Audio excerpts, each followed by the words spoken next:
Memasuki hari ke-46 kampanye pemilu serentak 2024, calon presiden nomor urut 1 Anies Baswedan melanjutkan safari politik dengan menyambangi Provinsi Sumatera Utara. Tiba di Bandara Dr. Ferdinand Lumban Tobing Jumat pagi, Anies berkampanye di wilayah Tapaludi Tengah dan Sibolga, Sumatera Utara. Kedatangan Anies disambut Ketua Tim Kampanye Daerah Amin Sumut, Edi Rahmayadi, dan Ketua DPP Partai Nasdem, Bahtiar Ahmad Sibarani. Kegiatan kampanye Anies diawali dengan menghadiri tablik akbar di Jalan Junjungan Lubis, Sibolga. Anies kemudian melanjutkan perjalanan ke Barus, Tapanuli Tengah untuk berziarah ke Kompleks Makam Mahligai sekaligus melaksanakan sholat Jumat. Dari Sumut, Anies akan langsung bertolak ke Jombang, Jawa Timur. Ya, di sini selain memang masyarakatnya juga ini tempat yang pada masanya berperan besar. Sibolga ini dulu adalah jalur yang banyak digunakan ketika perjalanan darat dari Aceh sampai ke Lampung sisi barat. Nah, sekarang sudah banyak pergeseran, tetapi tempat ini masih memiliki sejarah. Dan Barus juga begitu. Barus itu adalah salah satu tempat yang dalam catatan sejarah dunia dijadikan salah satu rujukan. Dan kami nanti akan ziarah di sana dan bagian dari menghormati apa yang pernah dikerjakan di masa lalu. Sementara itu, Cawapres nomor urut 1 mengunjungi sejumlah tempat di Blitar, Jawa Timur kemarin. Salah satu yang dikunjungi adalah Pondok Pesantren Nurul Iman. Di sini, Caimin bertemu dengan para pengajar Al-Quran dan sesepuh pesantren untuk silaturahmi, meminta doa dan dukungan, serta mendengarkan aspirasi mereka.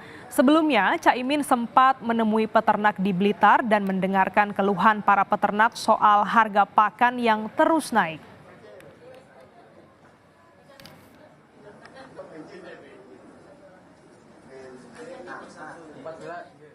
Setelah mengundang Anies Baswedan dan Ganjar Pranowo, giliran Prabowo Subianto yang hadir di acara membahas ekonomi bersama Kamar Dagang dan Industri Indonesia alias Kadin. Dalam acara yang digelar tertutup tersebut, Prabowo menyampaikan visi misinya tentang membangun Indonesia lewat perekonomian. Prabowo bersedia untuk kembali bicara dengan Kadin untuk merumuskan rancangan ekonomi untuk kemakmuran rakyat. Kalau yang kurang nanti disambung oleh Pak Rosan.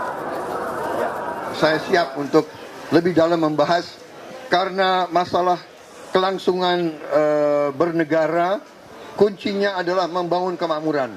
Dan kemakmuran harus kerjasama antara pengusaha, antara buruh, petani, nelayan, koperasi, pemerintah, BUMN. Ini kita harus kerjasama. Ini adalah kunci keberhasilan. Ini namanya Indonesia Incorporated. Kita satu usaha besar, satu keluarga besar. Kita harus saling membantu, saling mengisi. Berkampanye di Jawa Timur, Cawapres nomor urut 3 Ganjar Pranowo bertemu dengan petani tebu di Nganjuk. Ganjar mendengarkan sejumlah keluhan petani tebu sambil mensosialisasikan sejumlah program unggulan. Capres Ganjar Pranowo menghadiri sarasehan petani tebu di Kertosono, Nganjuk, Jawa Timur hari ini. Selain berdialog dengan petani, Ganjar juga melihat kondisi kebun tebu. Setelah bertemu petani, Ganjar akan mengunjungi sejumlah pondok pesantren, berziarah ke makam ulama di Jombang, dan bertemu petani tembakau.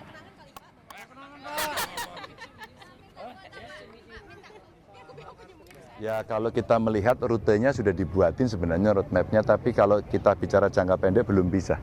Maka mesti bicaranya jangka menengah setidaknya, mulai dari perbaikan pabrik gulanya, terus kemudian tadi yang disampaikan petani mulai benih, pupuk, ya budidayanya, sampai kemudian tata niaganya termasuk permodalan. Kalau itu mau dilakukan, ya minimal nggak swasembada banget gitu, tapi menuju swasembada itu akan mempengaruhi kondisi ekonomi pertanian, wabil khusus gula di tempat kita.